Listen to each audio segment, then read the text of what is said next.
Ladies and gentlemen, boys and girls, children of all ages, today we begin my favorite thing to teach, multiplication. And let me explain why it's my favorite thing to teach. Because every single one of you can read a multiplication chart. The majority of you know your one digit by one digit multiplication. If you need practice on that, on Google Classroom, I put a link to a Pac-Man game for multiplication on there that is kind of fun you can practice with. But if you can do one digit by one digit multiplication, you can do multiplication no matter how big the number is. It could be 10 digits times 10 digits. It doesn't matter how big it is, because all you're ever doing in multiplication is multiplying a one-digit number by a one-digit number. And then you may have to add something, but that's all you're doing, is a one-digit number by a one-digit number. But, Mr. McMurdo, I don't know all my multiplication facts yet, so... That's fine. That's fine. Because at least while you're in my class, tests, assignments, whatever it be, you may use a multiplication chart. But, Mr. McMurdo, there's that stupid test we have to take in, like, April or March or something like that, that the stupid Texas Education Agency makes us take. So... That's probably one of you. Yeah. Would you go ahead and answer it, Stephanie, and see who it is? So just answer, say, Mr. McMurdo's room, how may I help you? So, if you were taking a stupid test that was created by the Texas Education Agency, they give you... Someone has to leave, right? Yeah. Okay, tell them. It's Bassett, you gotta leave. All right, so if you were having to do a test that was given to you by the Texas Education Agency, they give you graph paper on that test. So Lakin, what you could do is use that graph paper and make your own multiplication chart. I mean, even if you needed to count, you could count on your fingers and make the multiplication chart. Because then you'd have it, and it doesn't matter how big the multiplication problem is, you could solve it, because you can all do one digit by one digit. Now, by the end of my life, today, actually not by the end of today, but as long as I live through the next 3-4 weeks, you're going to be able to do 3-digit by 2-digit multiplication with a 3-digit factor and a 2-digit factor, and you're going to be able to rock it. Not like a ship that flies into the sky. Rock it. 2 words. So we're going to talk, you're going to watch, and then I'm going to give you an opportunity to practice some on your own. But I'm going to start with a 2-digit times a 1-digit. And we're going to first practice some estimation. Because y'all know you had those problems that say about how much.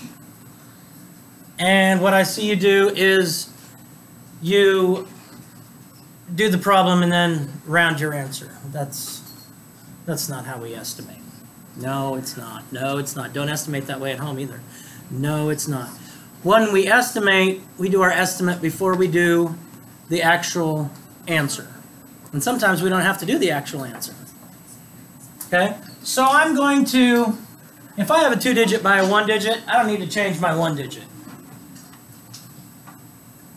Because then I'm just multiplying my 1-digit by 1-digit. But let's go...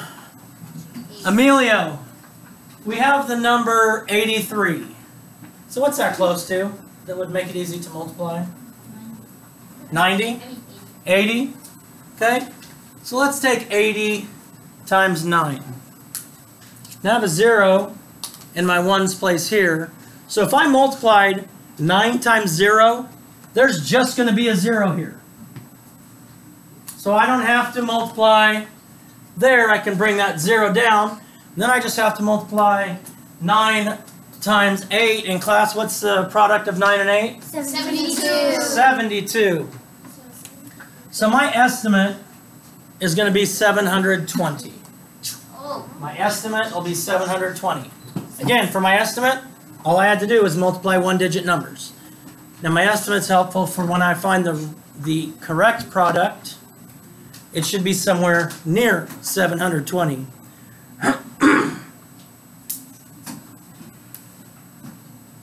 Lakin, is my actual product going to be less than or greater than 720? What do you think? Well, no's not an option. It's either going to be less than or, okay, less than. Who can tell me why it's going to be less than? Lamina? The estimation number has to be bigger. Good. Because we estimated 83 down to 80. So actually we're going to be 3 less 9, so 27 less than this should be our answer. Now we can multiply using our multiplication chart. Class, what is 9 times 3? 27. We all know that. We can look at our multiplication chart. We just multiplied a one-digit number by a one-digit number. That is it. That is it. Now class, we're done with our ones place. We have 27 ones. Bryce doesn't want to carry 27 ones in his pocket, so he changes in, and now he has 2 10s and 7 ones. Same amount, not changing the value. 2 10s, 7 ones. Now I'm multiplying by 10s. So class, 9 times 8 is 72. 72 plus 2 is 74. 74. Okay, so our estimate was less, and I think I said that backwards when I was telling you. Yes. Our estimate was less because we brought this down. So I probably said it backwards. Please forgive me. Please forgive me. We'll have mercy. Okay, so 747. So we had 72 plus 2, 74 tens, which we traded in for 700s and 4 tens. 700s and 4 tens. All I did was multiply a one-digit number at a time. And what I actually did is if I know my, what am I looking at? Expanded form, I multiplied 80 times 9 and 3 times 9 and just added it together. Okay, but let's look at a 2-digit by 2-digit number. Yes, sir. If you're doing a two-digit, you can also do the box method. You can also do the box method. Tomorrow we're going to look at different ways to do multiplication, but the state of Texas needs you to know how to do the standard algorithm. And so that's what I'm going to mainly focus on when I teach you. If you know other ways, you can use them to check your work. But let's take 39 times 72. This is when we freak out, but we're going to do an estimate first. Oh. So the thing is, will you tell me what you would change 39 to? See, the thing is, or how do you say that? Here's the thing. Here's the thing. Will you tell me what I should change 39 to? Here's 40. the thing. 40.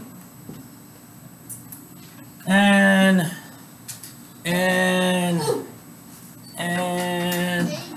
Reagan, what would you change 72 to? To 70. 70.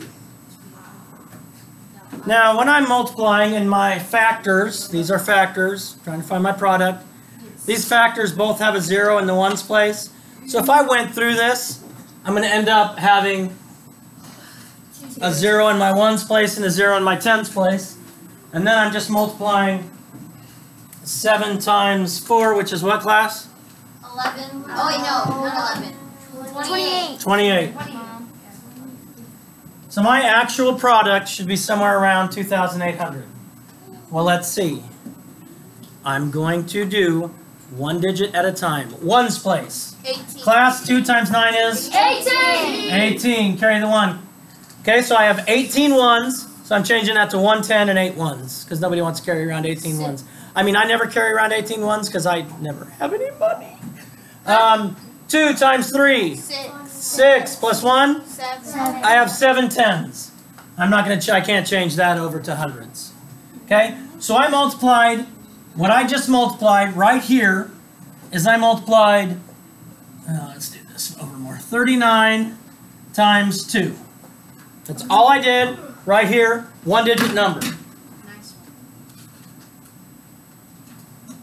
Okay? 39 times 2. Now I've got to multiply, I've got to take my 7, so what I'm doing here is I'm going to multiply 39 times 70. 60. So that's what we're going to do here. So since I'm in my tens place, I'm going to have a 0 here because I've already done my ones. Now I'm in my tens. So whatever I get here is going to be that many tens. So class, what is 7 times 9? 63. 63. So I have 63 tens, which is 3 tens and 6 ones. Now I have 7 tens times 3 tens, which is 21. 21 tens, which is plus 6 more is, 27. so I have 27 tens. Okay, 27, 2,730. Now I find the sum of these two products. So I have 2,808, which is close to our estimate. Now we're going to be doing multiplication for a little while, week or so, where we're going to work our way up to 3-digit by 2-digit. Shania asked me a great question. Do we have to estimate every time we do multiplication? And my answer is yes. We're always going to estimate when we do multiplication, because if I round it afterwards, let's say I did this problem here. We're pretending. So my estimate is going to be wrong here, I'm going to tell you. Let's say I did 93 times 26.